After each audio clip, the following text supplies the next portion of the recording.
नमस्कार। तो चलिए शुरू करते हैं आज का अभ्यास। दोनों हाथों को घुटनों पर रखते हुए सुखासना की अवस्था में बैठकर हम ओम का उच्चारण करेंगे।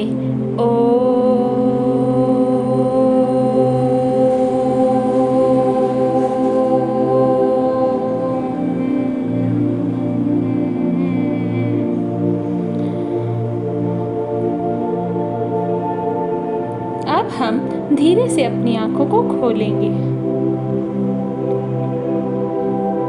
अब हम अपने आसन की तरफ चलते हैं। घुटनों के बल बैठ जाइए मैट पर। अपना राइट पैर आगे की ओर करते हुए यानी लेफ्ट पैर के घुटने पर रख दीजिए और अपना लेफ्ट हाथ नीचे की ओर मैट पर और राइट हाथ कमर से पीछे की ओर रखना है। जैसा कि आप देख सकते हैं स्क्रीन पर कि हमने किस तरीके से इस आसन को हमने किया है। यह आसन वशिष्ठासन का वेरिएशन है। इस आसन को करने से पीठ पर जोर दिए बिना कोर को मजबूत किया जाता है। एक साथ तीनों मांसपेशियों को समूह को मजबूत करता है। कंधे, कूल्हे और पक्षों यानी कि ये तीनों ही हमारी मांसपेशियां एक साथ मजबूत बनती है। किसी तरीके का कोई थकान महसूस हो रही हो तो बीच में ब्रेक लेकर हम फिर से इस आसन में आ जाएंगे।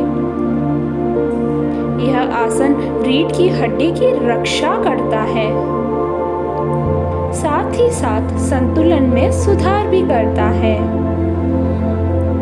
इस आसन को हम अपने लेफ्ट साइड करेंगे, यानी जो पैर हमारा आगे की ओर था वो पीछे की ओर और जो पीछे की ओर था वो आगे की ओर, और जो पैर हमने हमारा कमर के पीछे की ओर रखा था वो हम अब मैट पर रखेंगे। जैसा कि आप देख सकते हैं कि हमने अपना राइट पैर का घुटना मैट पे रखा है और लेफ्ट पैर हमने राइट पैर के घुटने के ऊपर रखा है। हमारा राइट हैंड मैट पर नीचे है और लेफ्ट हैंड हमारा कमर के पीछे है, और हमारी दृष्टि हमारे कंफर्टेबल के हिसाब से आगे ऊपर कहीं पे भी कर सकते हैं। इस आसन को करने से पीठ की चोट के आपके जोखिम को कम करता है। बीच में थोड़ा रेस्ट लेके हम फिर से इसी अवस्था में आ जाएंगे। हम बीच बीच में रेस्ट इसलिए लेते हैं ताकि हमारी बॉडी में किसी तरीके का कोई स्ट्रेस ना फील हो। अपनी सांसों को नॉर्मली लेते रहें और इस आसन को निरंतर करते रहें। हमें अपनी सांसों को धीरे से बाहर की ओर और धीरे से अंदर की ओर लेना है। अब हम अपने अगले आसन की तरफ चलते हैं। घुटने के बल पर मैट पर बैठ जाइए। अपना लेफ्ट घुटना बाहर की ओर फैलाइए और एड़ी थोड़ी सी ऊपर कीजिए और अपना राइट घुटना मैट पर, और हमारा लेफ्ट हैंड अपने लेफ्ट पैर पर होना चाहिए कोहनी को टच करते हुए, और हमारा राइट हाथ पीछे की ओर हमारे सर के पीछे की ओर घूमते हुए हमारे हाथ को टच करना चाहिए। यह आसन भरद्वाजासना का वेरिएशन है।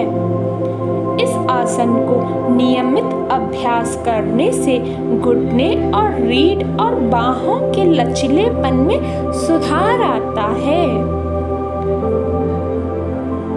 कुछ देर इस अवस्था में रहने के बाद हम रेस्ट लेंगे और फिर से इस आसन में हम फिर से आ जाएंगे। इस आसन को करने से पेट के अंगों पर घुमाव और निचोड़ने का प्रभाव बेहतर पाचन के लिए सहायता करता है। यह मुद्रा कार्पल टनल सिंड्रोमा के लिए अच्छा है। अब हम अपने अपने दूसरे पैर की तरफ ये आसन करेंगे, यानी हमारा राइट घुटना आगे की ओर फैलाते हुए अपने लेफ्ट घुटने को मैट पर ही रखिए और हमारा राइट हाथ यानी हमारी कोहनी हमारे पैर को टच करनी चाहिए और घुमाते हुए दूसरा हाथ हमारे पहले हाथ को टच करते हुए रहना चाहिए। जैसा कि आप देख सकते हैं कि हमने किस तरीके से इस आसन को किया है। हमें अपनी गर्दन पर या किसी भी तरीके का कोई प्रेशर अपनी बॉडी पर नहीं देना है। बीच में रेस्ट लेते हुए हम फिर से इसी अवस्था में आ जाएंगे। इस आसन को करने से रक्त परिसंचरण और लसिका परिसंचरण में सुधार आता है।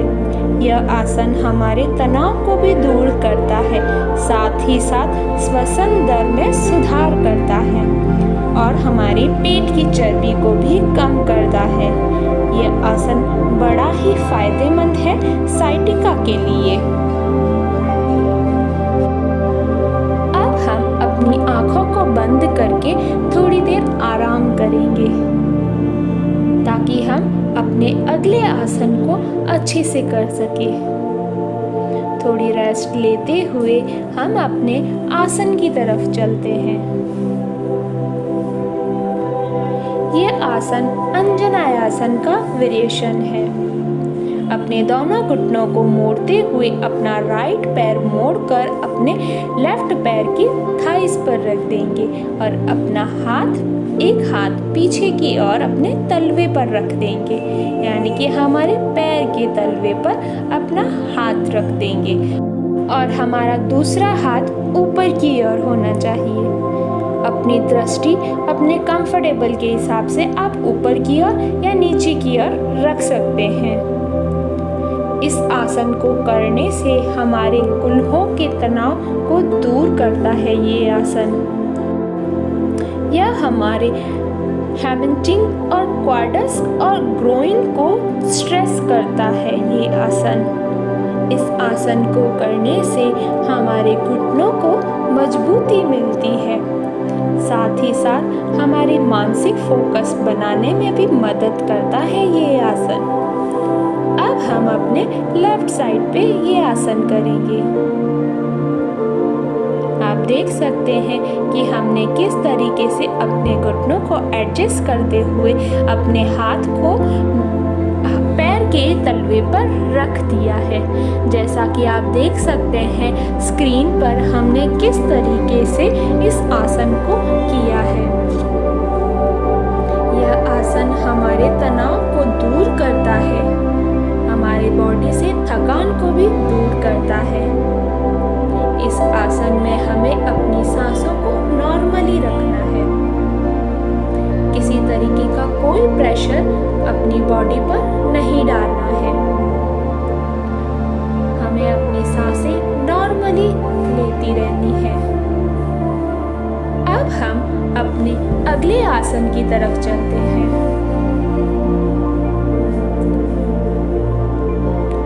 मैट पर अपने घुटनों के बल बैठ जाइए।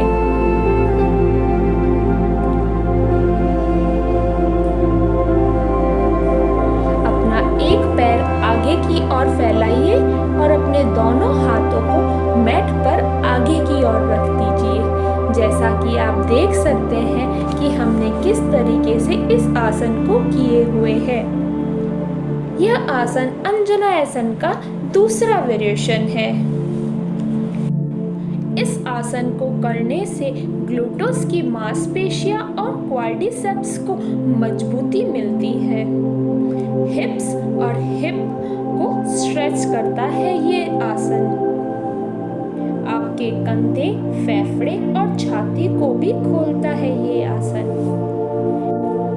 अब हम अपने दूसरे पैर को आगे की ओर फैलाएंगे और अपने दोनों हाथों को पीछे के घुटने के बराबरी में रख देंगे।